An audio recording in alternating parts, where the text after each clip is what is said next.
Nah, Indonesia tuh punya banyak sekali keberagaman suku bangsa. Nah, di sini telah dicontohkan seperti suku Jawa, Sunda, Batak, Minangkabau, Aceh, Dayak, dan Papua. Lalu keberagaman sosial sendiri adalah keberagaman yang berbeda, misalnya masyarakat kota vs pedesaan atau keluarga petani dengan pegawai kantor.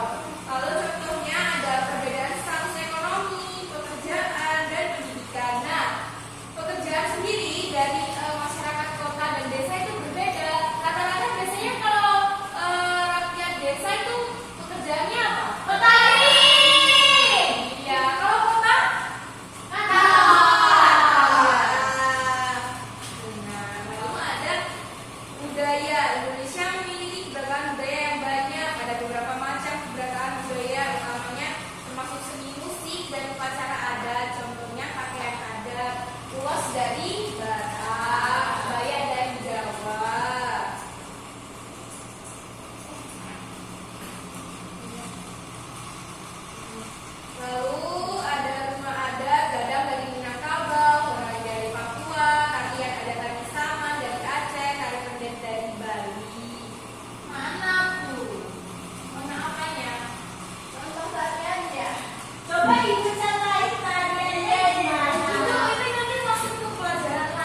dipotong.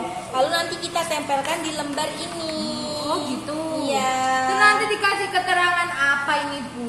Dikasih kan sudah ada keterangannya ya. Belum ada. Nanti kita Tempelkan. Oh, kita tempelkan aja. Oke. Ini semuanya Bu. Iya. Ok. Ibu, aku udah selesai. Coba lihat. Ini Ibu, bagus kan kita buatnya. Iya sih, ya, Wah, sudah buka bagus bunganya. sekali ini. Sudah dilem ya, rapi sekali. Ada yang mau maju ke depan buat menjelaskan? Oji. Evia, tepuk tangan buat Evia. Teman-teman, ini dari kelompokku Dapat dapat pakaian adat. Ini dia berteriak Bunda sopan. Gak boleh kayak gitu, ayo. Ini pakaian adat Jawa. Kelihatan enggak? Kelihatan. Ini Batak, ini Betawi. Ini apa Ibu? Budaya